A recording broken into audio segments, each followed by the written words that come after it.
بسم اللہ الرحمن الرحیم۔ بنت مصطفیٰ ایک نئے ٹاپک کے ساتھ کہ روح کی ایک بیماری جو کہ غیبت ہے، اس کے اوپر آج میں بات کرنا چاہتی ہوں۔ امید ہے کہ آپ سب خیریت سے ہوں گے۔ اللہ تعالیٰ نے انسان کو زبان جیسی خوبصورت نعمت سے نوازا ہے، اور اللہ تعالیٰ جب اس دنیا میں انسان کو بھیجتے ہیں تو وہ سب سے پہلے کرائی کرتا ہے، وہ روتا ہے، کیونکہ وہ اس دنیا میں آ جاتا ہے جہاں بہت سارے گناہ ہیں، بہت ساری مشکلات ہیں۔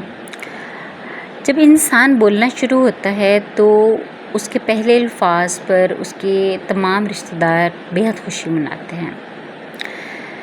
جو انسان بڑا ہوتا ہے تو ہمارا معاشرہ، ہمارے گھر کا ماحول، ہمارے باہر کا ماحول ہمیں ایسی تربیت دیتا ہے، اور انٹینشنلی ہم ایسی چیز کے عادی ہو جاتے ہیں کہ ایک گروپ، ایک فیملی، کولیگ کا کوئی گروپ، کپل، کوئی بھی اس چیز سے پیچھے نہیں ہے۔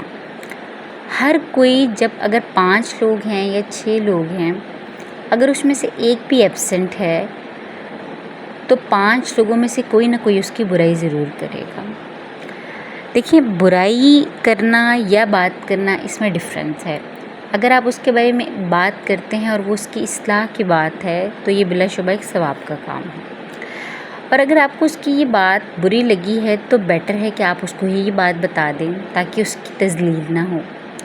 لیکن ہم ایسا نہیں کرتے ہیں، ہم انٹینشنلی یا انٹینشنلی اس کی ڈگنیٹی کو ہرٹ کرتے ہیں۔ نبی اکرم صلی اللہ علیہ وسلم نے واضح طور پر یہ بات فرما دی کہ جو غیبت ہے، یہ کرنا ایسا ہی ہے جیسے اپنے مرے ہوئے بھائی کا گوشت کھانا۔ ہم یہ سب باتیں جانتے ہیں، لیکن جو زبان کو ہماری چسکا لگ جاتا ہے گوسپنگ کا، ہم ایک انڈسٹری میں کام کر رہے ہیں، ہم ایک اسکول میں کام کر رہے ہیں، کالج میں کام کر رہے ہیں، ایک بڑے سے پڑھے لکھے افراد بھی اپنی پوزیشن بنانے کے لیے دوسروں کے کان میں زہر گھول دیتے ہیں، اور 100 نیکیوں پر ایک یہ جو غیبت کی جو برائی ہے وہ بھاری ہو جاتی ہے۔ سننے والا اندھا دھند اس کی تقلید جو ہے وہ کر لیتا ہے۔ انفارچونیٹلی فیمیلز اس کا زیادہ شکار بھی ہیں، اور اس کو کرنے والی بھی زیادہ فیمیلز ہی ہیں، کیونکہ فیمیلز کے پاس جو سب سے بڑی ایکٹیویٹی ہوتی ہے وہ گاسپنگ ہوتی ہے، خواہ وہ اپنی بہن بھائیوں کے ساتھ ہو، اپنی بہنوں کے ساتھ ہو، اپنے دوستوں کے ساتھ ہو، اور یہی وجہ ہے کہ ان کے جو رشتے ہوتے ہیں وہ اتنے پائیدار نہیں ہوتے جتنا کہ میلز کے ہوتے ہیں۔ خواتین کے رشتے اکثر ناپائیدار اسی وجہ سے ہوتے ہیں۔ اب تو عموماً آپ دیکھیں کہ یہ ہیبٹ جو ہے وہ میلز میں بھی آ گئی ہے۔ ایک دوسرے سے ترقی کی دوڑ میں آگے نکلنے کے لیے جو ایک سٹاف ہوتا ہے، ایک ٹیم ہوتی ہے، وہ اپنی پروموشن کے لیے یا کسی کو نیچے دکھانے کے لیے غیبت کا سہارا لیتے ہیں۔ اور اگر آپ کے ہاتھ کسی کا کوئی بیڈ پوائنٹ آ جاتا ہے اور آپ اس کو پھیلا دیتے ہیں، تو آپ نے سوچا ہے کہ جس کے متعلق آپ نے یہ بات کی، اس کے اوپر کیا گزری؟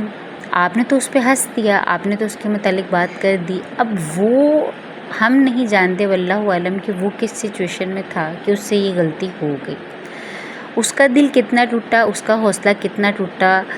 اس کی سزا تو بالآخر ہمیں بھگتنی پڑے گی، چاہے میں ہوں یا ہر وہ انسان جو اس چیز میں ملوث ہے۔ اور ہمارے چند الفاظ کہہ دینے کے بعد وہ شخص جس کی غیبت ہوئی ہوتی ہے، پھر اسے سوسائٹی سے منہ چھپانا پڑتا ہے، اور یہ بہت تکلیف دہ ہے۔ اگر آپ بھی اس تکلیف سے گزرے ہیں تو اپنے اندر سے اس ایلیمنٹ کو ختم کرتے ہیں۔ اس ویڈیو کو بنانے کا مقصد یہی ہے کہ اگر ہم اپنی گپ شپ میں سے غیبت، چغلی، جھوٹ، بہتان، الزام کو نکال دیں تو شاید پیچھے صرف 2% بات رہ جائے یا خاموشی رہ جائے۔ آئیے مل کے عہد کرتے ہیں کہ ہم اپنے اندر سے آہستہ آہستہ ان چھوٹی چھوٹی جو غلطیاں ہیں، جو انکانشیسلی ہماری روح میں یا ہماری فطرت میں بیٹھ گئی ہیں، ہم اس کو ختم کریں گے۔ اور اللہ تعالیٰ بھی جب ہم ایک نیکی قدم بڑھاتے ہیں تو اللہ تعالیٰ جو ہیں وہ لازمی طور پر ہمارا ساتھ دیتے ہیں۔ تو عہد کرتے ہیں کہ ہم کسی کا دل نہیں دکھائیں گے اور غیبت کو ختم کریں گے۔ ویڈیو کو دیکھنے کا شکریہ، شاد آباد رہیں، اللہ تعالیٰ آپ کو خوش رکھے۔ بنت مصطفیٰ کی طرف سے اللہ حافظ۔